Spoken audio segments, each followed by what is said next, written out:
Baik.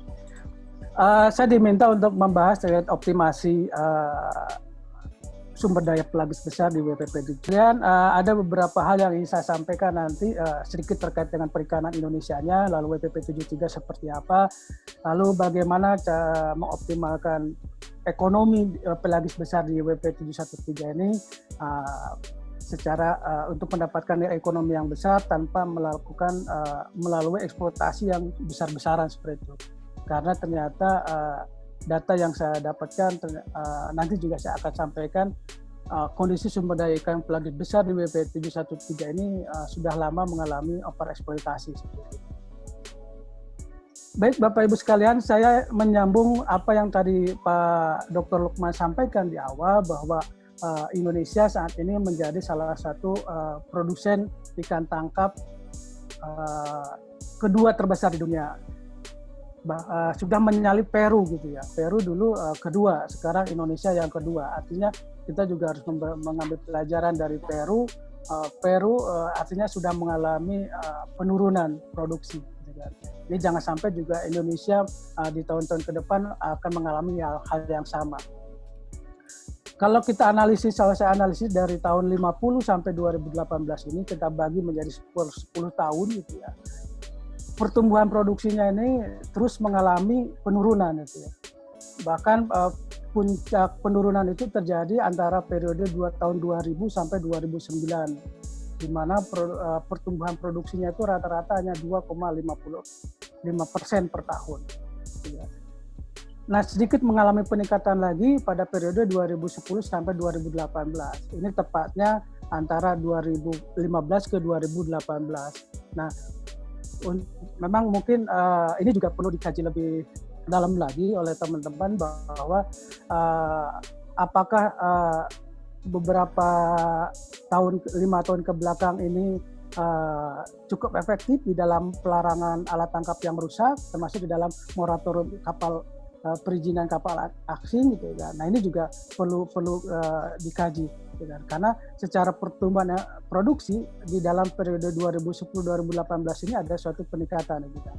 Nah apakah ini dampak dari beberapa penelitian menunjukkan memang ini adalah salah satunya ada imbas dari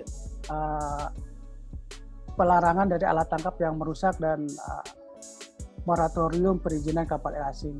Karena ini dalam 5 tahun terakhir telah terjadi penurunan effort, gitu, penurunan upaya penangkapan ikan. Nah, berkaca dari itu bahwa ini adalah pertumbuhan ini walaupun terjadi peningkatan jumlah total produksi, tapi secara pertumbuhan dalam 7 dasawarsa terakhir ini mengalami penurunan. Gitu ya. Ini juga menjadi perlu kita warning. Walaupun terjadi peningkatan total produksi, tapi ternyata pertumbuhannya itu terus menurun seperti itu. Jangan sampai kita seperti Peru dulu nomor 2, sekarang kita mengalahkan Peru gitu kan. Nah kalau kita lihat di sini lebih detailnya per tahunnya dari tahun 50 sampai 2018 bahwa di periode ini peningkatan di antara 2016 sampai 2018 ini cukup tinggi gitu ya. Nah sehingga ini tingginya ini perlu kita kaji lebih dalam. Dengan terus terang saya sendiri belum mengkaji lebih dalam terkait hal ini. Berikutnya adalah, nah ini kalau kita lihat dari jenisnya ataupun produk perikanannya, saya bagi menjadi 3, tangkap, budidaya, dan rumput laut. Ini menarik ternyata produksi perikanan Indonesia ini sekarang ini didominasi oleh rumput laut. Kalau Bapak Ibu lihat di sini yang warnanya hijau, ini meningkatnya, dia menyalip di budidaya ini mulai tahun 2017 dia sudah menyalip produksi budidaya, tangkap dia salip di tahun 2011. Gitu ya. Artinya sekarang kalau misalnya kita melihat produksi perikanan, totalnya itu kalau misalnya kita breakdown, itu ternyata isinya adalah sebagian besar rumput laut. Gitu kan. Nah sehingga ini juga menjadi perhatian kita. Gitu kan. Jangan sampai, kalau kita lihat ikan, misalnya perikanan tangkap, pertumbuhannya dari tahun 90 ini itu 90 sampai 94 rata-rata sekitar 7%, tapi di 2015 ke 2018 itu turun menjadi 2,8 2% itu. Nah, pertumbuhan terendah di perikanan tangkap ini adanya di periode 2005 sampai 2009. Ini kalau kita lihat kebijakan perikanan di periode itu agak kontra memang, karena waktu itu sebetulnya banyak kapal-kapal asing dan asing mulai masuk sebetulnya. Seharusnya pertumbuhan produksi di sini meningkat, tapi ternyata pertumbuhan produksi di periode itu malah turun gitu ya. Nah, ini sebetulnya warning bagi pemerintah di dalam menjaga atau sumber daya ikan. Ternyata walaupun kekuatan kapal asing masuk tahun 2005 sampai 2009, ternyata pertumbuhan produksinya malah turun untuk perikanan tangkap. Nah, yang menarik untuk budidaya sendiri cenderung mengalami peningkatan, terutama lagi adalah rumput laut. Nah, rumput laut ini di periode 2015 sampai 2018 ini terjadi penurunan mungkin karena sudah jenuh produksinya yang selama ini peningkatannya yang cukup tinggi, akhirnya dan terus terang rumput laut ini juga diekspornya ataupun Indonesia hanya baru mengekspor dalam produk raw material itu kan, sehingga harganya sangat rendah. Nah, ini dalam kesempatan lain mungkin perlu dibicarakan juga bagaimana mengoptimalkan rumput laut ini supaya kita tidak hanya memproduksi rumput laut saja, tapi kita harus dapat meningkatkan nilai ekonomi dari rumput laut ini. Nah, sekarang bagaimana dengan WPP 713 khususnya pelagis besar itu ya. Nah, ini kalau kita lihat dari potensi, saya ngambil dari hasil risetnya Balai Riset Perikanan Laut, Kementerian Kelautan Perikanan, potensi di WPP 713 ini untuk pelagis besar ada sekitar 645.000 ton per tahun. Nah, ini kedua terbesar setelah WPP 718. Ini wilayahnya, kalau kita lihat wilayah WPP 713 ini ada sekitar 10 provinsi yang terlibat. Ada Kalimantan Timur, Kalimantan Selatan, Sulawesi Tengah, Sulawesi Barat, sampai ke sebagian Jawa Timur. Nah, ini saya sengaja menampilkan ini karena di dalam ekonomi nanti kita lihat bagaimana pertumbuhan di masing-masing provinsi ini, lalu bagaimana lalu lintas ikan yang ada di wilayah provinsi ini, seperti itu, dan termasuk ekspor impor yang ada pelagis besar yang ada di provinsi ini gitu ya. Supaya kita lebih jelas ininya. Ini adalah jenis ikan pelagis besar yang ada di Indonesia, ada sekitar 29 jenis. Nah, Bapak Ibu sekalian, ini ada penelitian paper terbaru dari Pak Syafruddin. Ternyata daerah potensial pelagis besar di wilayah 713 ini tersebar di perairan Selat Makassar, Laut Flores, dan Teluk Bone. Nah, ini daerah puncaknya terjadi pada bulan April sampai dengan Mei dan pada bulan November. Nah, bulan Januari dan Februari distribusi pelagis besar hanya ditemukan di sekitar Teluk Bone. Ini juga informasi yang menarik menurut saya, karena ketika kita bisa lihat wilayah-wilayah mana nanti untuk yang bisa dikembangkan. Nah, yang terkait dengan jenis ikannya, ternyata paling dominan di sana adalah tongkol dan cakalang. Tongkol lebih dari 52%, dan cakalang sekitar 33%. Nah, ini kita lihat bagaimana kita fokus ke dua sumber daya ini, tongkol dan cakalang, bagaimana ekonominya, bagaimana ekspor impornya, bagaimana lalu lintas tongkol dan cakalang yang ada di wilayah 713 ini. Kalau kita lihat pertumbuhan ekonomi perikanan di masing-masing provinsi yang ada di 713 ini, kalau kita lihat Kalimantan memang masih kalah terjadi di Sulawesi. Paling besar pertumbuhan ekonomi perikanan itu terjadi di Sulawesi Selatan. Tahun 2019 pertumbuhan ekonomi perikanannya sekitar 8,76%. Nah, yang menarik adalah Jawa Timur. Jawa Timur walaupun hanya sebagian besar, sebagian kecil yang masuk dalam WPP 713, pertumbuhan ekonomi perikanannya di 2019 ini minus, gitu kan, minus 0,2%. Gitu kan. Untuk Kalimantan sendiri, di Kalimantan Timur pertumbuhan ekonominya sekitar 4,47%, dan Kalimantan Selatan sekitar 5,01%.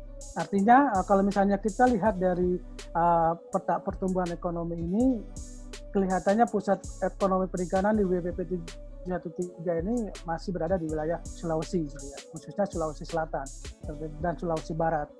Nah, ini menarik karena ini langsung berbatasan, yang 100% berbatasan dengan WPP 713.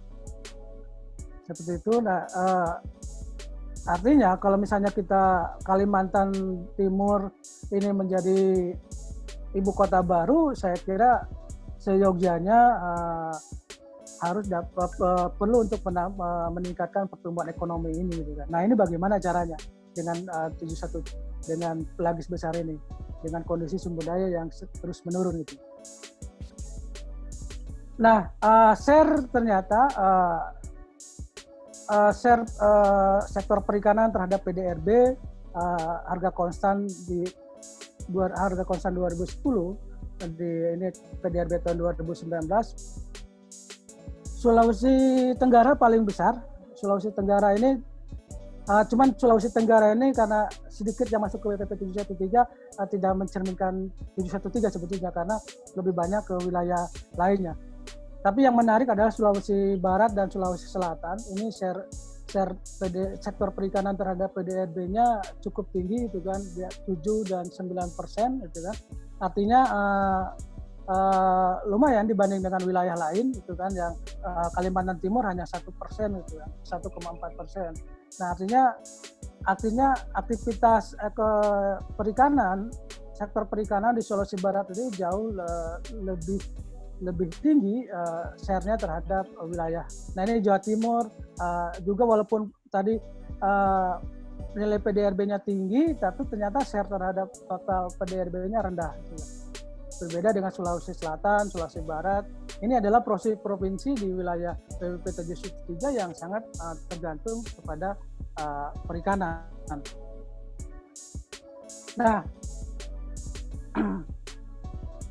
ini adalah yang saya ambil dari lalu lintas ikan tongkol yang dari badan karantina dari sekitar WPP 713. Ternyata paling besar yang melalui lintasan tongkol adalah dari wilayah Kendari, dari wilayah Denpasar, dari wilayah Makassar, Surabaya 1 ini Juanda, kelihatannya Bandara Juanda, dari Panggai, dari Mamuju, dari Palu.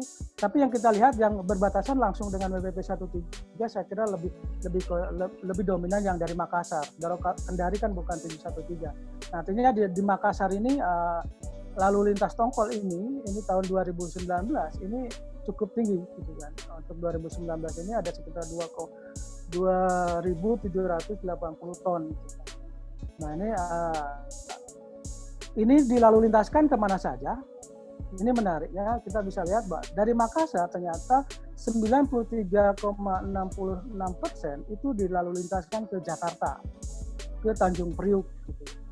Nah, kita lihat bahwa ternyata Makassar ini ikan tongkol yang dari Makassar di tahun 2019 ini sebagian besar itu dilalu lintaskan ke wilayah Jakarta. Artinya untuk memasuk kebutuhan ikan yang ada di wilayah Jakarta.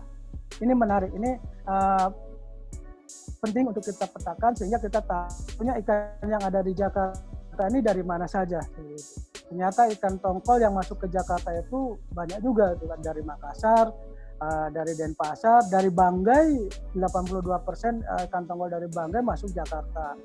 Dari Bau-Bau juga sama, 92% masuk Jakarta. Dari Palu juga sama, 66%, 66,02%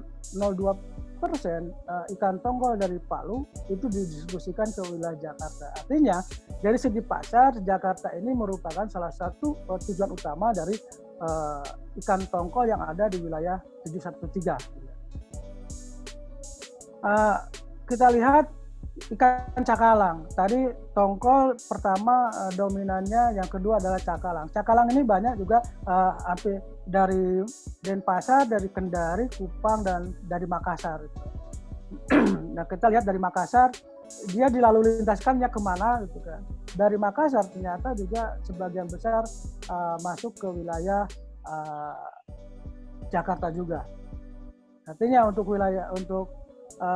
tongkol dan cakalang kelihatannya memang dominasi pasarnya adalah ke wilayah Jakarta, karena memang Jakarta adalah salah satu sentra untuk ekspor produk perikanan Indonesia. Nah, Bapak Ibu lihat sekalian, berikutnya adalah bagaimana volume ekspor cakalang dan tongkol ini menurut provinsi yang ada sekitar BBP 713. Kalau kita melihat, kalau lihat dari grafik ini, secara volume ini terjadi penurunan ekspor dari periode 2012 sampai 2019 itu. Cenderung ada penurunan. Puncaknya tahun 2017 penurunannya cukup tinggi dari skala forum dari secara volume, tapi secara nilai ada peningkatan. Ini menarik bagi saya. Kenapa volume terjadi penurunan, tapi secara nilai ada peningkatan. Nah, ini kaitannya kenapa? Ini berarti ada sesuatu yang perlu kita gali lebih dalam. Kenapa secara volume turun dan terjadi peningkatan nilai, secara nilai terjadi peningkatan. Ini penting untuk kita petakan karena ketika ini penurunan volume ini pasti sejalan dengan penurunan produksi yang ada di wilayah tersebut, kan. Nah, sehingga kita harus mengukur bagaimana strategi ke depannya. Nah, kalau kita lihat lebih detail lagi untuk ke jenis produknya, ternyata yang turun itu adalah ekspor dalam bentuk beku, raw material itu terjadi penurunan. Ini adalah menurut saya sebagai orang ekonomi, ini adalah suatu hal yang menarik dan penting. Dan yang menarik adalah produk filet atau bentuk olahan yang diambil dagingnya dalam bentuk filet itu terjadi peningkatan. Inilah sebetulnya yang mendorong kenapa walaupun terjadi penurunan secara volume, tapi nilainya secara nilai itu terjadi peningkatan. Kalau Bapak Ibu lihat di sini yang volumenya yang beku, yang warna biru, itu penurunannya cukup drastis. Tapi kalau kita lihat yang warna kuning, ini adalah produk filet, ini adalah terjadi peningkatan yang sangat tinggi gitu kan. Nah, kalau kita lihat share-nya, ternyata tahun 2012 share produk beku itu yang diekspor dari wilayah 713 ini sangat dominan, hampir 60% itu produk beku. Tapi di 2019, 84,30% itu adalah bentuknya filet. Artinya apa? Harga produk beku kalau kita lihat di sini itu relatif sangat rendah. Hanya sekitar $1 per kilogram itu. Tapi kita lihat harga yang filet, harganya sangat tinggi, kan? Hampir 2019 harganya mencapai $9,4 per kilogram.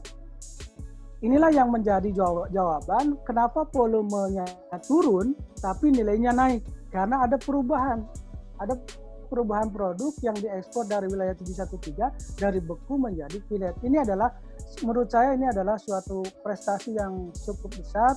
Jadi artinya kalau misalnya sudah begini, kita tidak pendekatannya itu tidak perlu tidak hanya mengandalkan volume gitu kan untuk meningkatkan nilai ekspor, untuk meningkatkan nilai ekonomi itu pendekatannya itu tidak perlu dengan peningkatan volume, tapi meningkatkan produk mutu dari ikan pelagis besar yang ada di sini. Ini sudah terjadi di lapangan seperti itu saat ini, sehingga walaupun sumber daya ikan pelagis besar di wilayah 713 itu cenderung menurun, tapi bukan berarti nilai ekonominya juga menurun gitu kan. Ada strategi lain yang bisa kita tingkatkan untuk meningkatkan nilai ekonomi. Salah satunya adalah diversifikasi produk ini, dan ini sudah terjadi. Inilah yang seharusnya kita perkuat ke depan supaya produk-produk yang diekspor apapun yang keluar dari 713 ini, khususnya yang dari ibu kota baru nanti, adalah produk-produk yang bukan raw material lagi gitu kan, tapi betul-betul produk-produk yang sudah diolah dengan baik sehingga nilai ekonominya juga tinggi gitu kan. Di sini yang memiliki nilai harga tinggi adalah di luar rata-rata di luar yang produk beku gitu kan, seperti itu. Yang fresh dan yang dingin juga relatif lebih tinggi itu kan. Yang hijau ini adalah yang dagingnya yang artinya sudah dipisahkan antara tulang dengan dagingnya seperti itu. Nah ini salah satu hal yang perlu kita. Nah kenapa? Kalau kita lihat estimasi potensi dan tingkat pemanfaatan tahun 2004 sampai ke 2019 kajian terakhir dari Kementerian Kelautan dan Perikanan, sejak tahun 2017 KKP sudah di Permen KP-nya sudah menyatakan di 713 ini sudah over exploited gitu ya. Artinya tingkat pemanfaatannya sudah di atas 1 gitu ya. Nah, kalau misalnya dilihat dari data ini cukup menarik ternyata perhatian kita termasuk pemerintah dalam hal ini untuk mengkaji stok sumber daya ikan yang ada di perairan Indonesia khususnya di 713 itu dari tahun 2004 sampai 2011 ini datanya sama, artinya tidak ada pengkajian stok di periode ini gitu kan. Baru dari periode 2014 sampai sekarang ini relatif sering melakukan kajian sumber daya. Nah ini penting, mungkin ini juga pesan buat FAO dan Pak Lukman dan kawan-kawan untuk terus mendorong pengkajian ini, karena ini kalau misalnya kita tidak mengkaji ini, kita akan kesulitan untuk kesulitan untuk mengontrol tingkat pemanfaatan sumber daya ikan yang pelagis besar, khususnya pelagis besar yang ada di setiap wilayah dalam ini 713. Nah sehingga ini penting untuk ini. Nah artinya kalau misalnya kita melihat ini harusnya di WPK 713 ini perlu dilakukan penurunan upaya penangkapan atau penurunan effort daripada upaya penangkapan yang ada di sana. Padahal ini ibu kota baru mau melangkah gitu kan. Nah ternyata kondisi sumber dayanya sudah overeksploitasi sehingga ini perlu ada penurunan. Nah tapi bukan berarti kita bagaimana kondisi sumber daya yang menurun ini dapat meningkatkan nilai ekonominya. Gitu kan. Tadi saya sudah jelaskan di atas. Nah ini adalah produksi tongkol terakhir tahun 2018 saya ambil dari KKP, tongkol dan cakalang. Saya kira ini kita. Nah, bagaimana strategi optimasinya? Gitu ya. Nah, Bapak Ibu sekalian, kalau tadi Pak Lukman pendekatan ekosistem, saya kira itu sangat penting. Tapi saya ingin melihat bahwa model optimasi pemanfaatan sumber daya ini kita harus berbicara dari hulu sampai hilir. Kita tidak bisa hanya berbicara hanya bagaimana memanage stok ikan. Nah, di hulu salah satu yang bisa kita lakukan di dalam memanage sumber daya adalah bagaimana mengurangi mortalitas ataupun tangkapan yang apalagi sekarang di PP 713 ini sudah mengalami overeksploitasi. Artinya di sinilah pemerintah mengatur bagaimana pelaku penangkapan ini diatur, mulai dibatasi apakah upayanya ataupun jumlah tangkapan yang akan diperbolehkan. Nah, inilah yang bisa kita kontrol karena tidak mungkin mengontrol bagaimana rekrutmen secara alam, bagaimana pertumbuhan ikan secara alam, itu kan, termasuk mengontrol bagaimana mortalitas alami, gitu kan. Ini agak sulit kita mengontrolnya. Salah satu yang bisa kita kontrol adalah bagaimana upaya penangkapan ini, tingkat kematian ataupun tingkat penangkapan yang dilakukan oleh nelayan dan industri penangkapan ini mulai dikurangi, supaya hasil tangkapannya sesuai dengan pendekatan keberlanjutan seperti itu.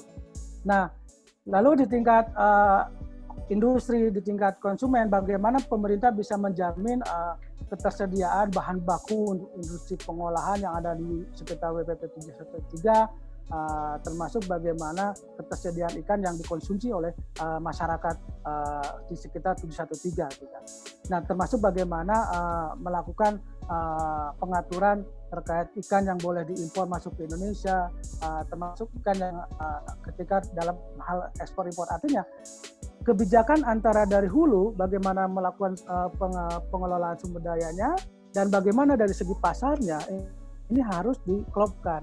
Ini sebetulnya disertasi saya membahas ini, sehingga bagaimana ketika pasar bergerak dampaknya terhadap sumber daya ikan, dan bagaimana ketika sumber daya ikan menurun dampaknya terhadap industri pengolahan dan ekspor impor seperti itu. Nah, sehingga ketika terjadi integrasi seperti ini, kita pemerintah dan stakeholder lain di dalam mengelola sumber daya ini dapat dilakukan dengan baik. Gitu. Karena walaupun bagaimana sumber daya tangkapan ini juga akan berpengaruh terhadap kinerja industri perikanan, konsumsi masyarakat, yang tadi Pak Lukman sudah menyampaikan terjadi peningkatan pertumbuhan produksi konsumsi ikan, gitu kan. Nah, sehingga ini ketika rekomendasi stok sumber daya ini sudah menurun, harus dikurangi, ketika dikurangi penangkapan pasti akan berpengaruh terhadap supply daripada ikan yang ada di konsumen maupun untuk bahan baku industri seperti itu. Akhirnya akan berdampak terhadap kinerja ekspor. Nah, ini begitu pun sama ketika ekspor impor ini meningkat, harga meningkat, akan terjadi peningkatan permintaan, maka pasti si nelayan ini akan meningkatkan produksi seperti itu.